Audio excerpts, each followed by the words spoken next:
The oldest of your Western religions is Judaism, from which other religions have sprung.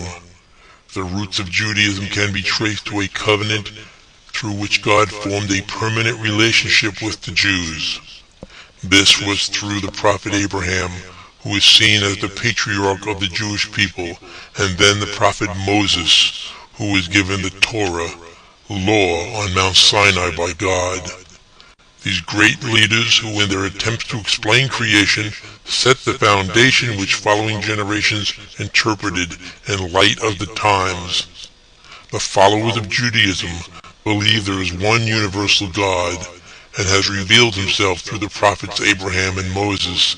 They believe God selected them as his chosen people.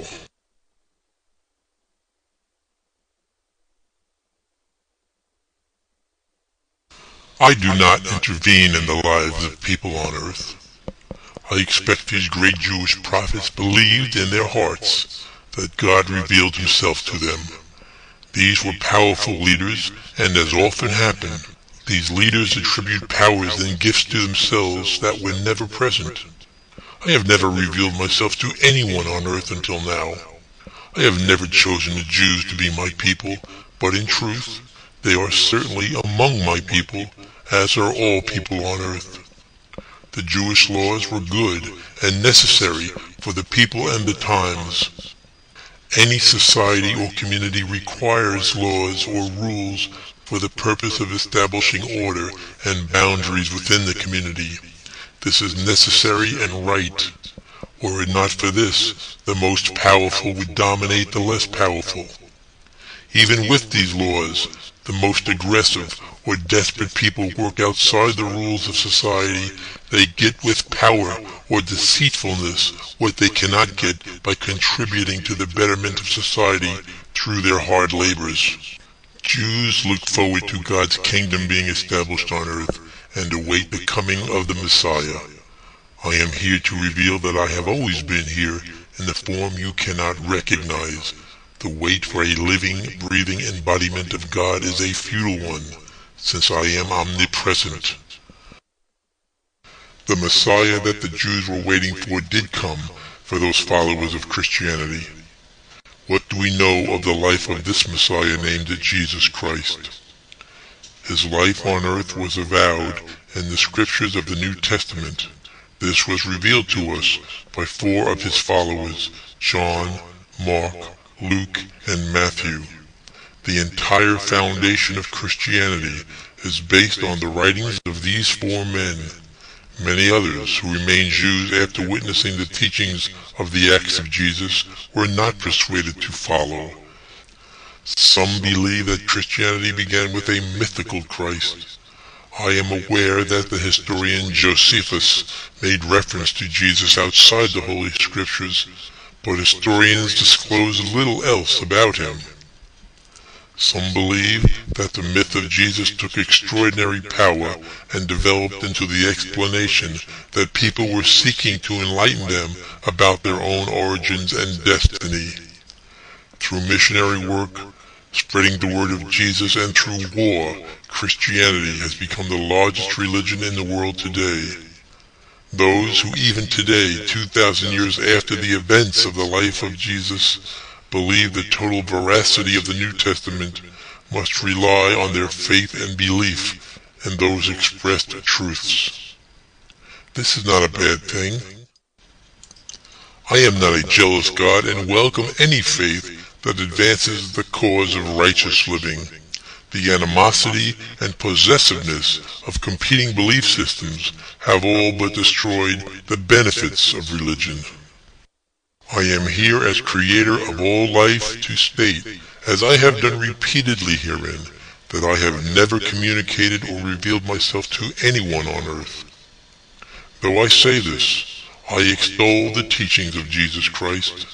They serve as the model that all humans should strive to meet. Many other religions have similar tenets to those of Christianity, and this only serves to validate the essence of what I am expressing. Only through goodwill and cooperation with all who share this earth can you experience true harmony in this world. This is the greatness of Jesus, and his following is well deserved. Islam has its roots traced back to Abraham, just as Judaism and Christianity have. The servant Hagar's child, Ishmael, was the son of Abraham.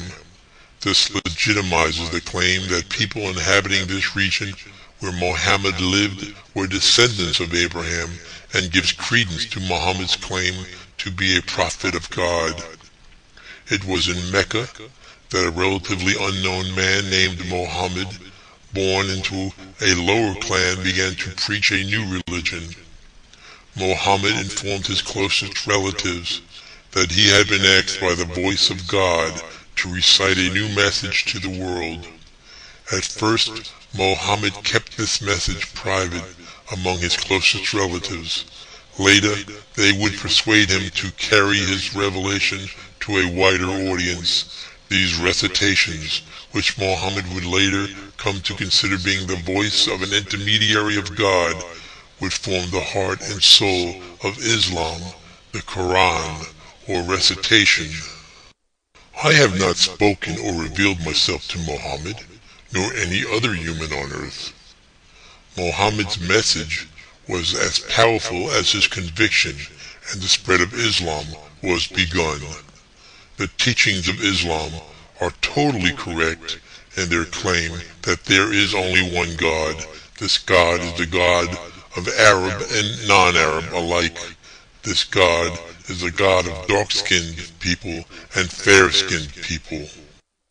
The followers of Islam strongly believe that I, God, know all that has happened and all that is yet to come.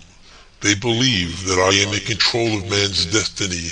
This is not my way. The world is designed to function best under the spirit of cooperation, tolerance, and brotherly love. This should be the overriding message of all religions. I strongly suspect that Muhammad saw the injustice and unfairness of the class systems and the distribution of wealth in the Middle East during his lifetime, and was compelled by his rage to redress this injustice. Being enraged by injustice he witnessed, Muhammad heard God speak to him.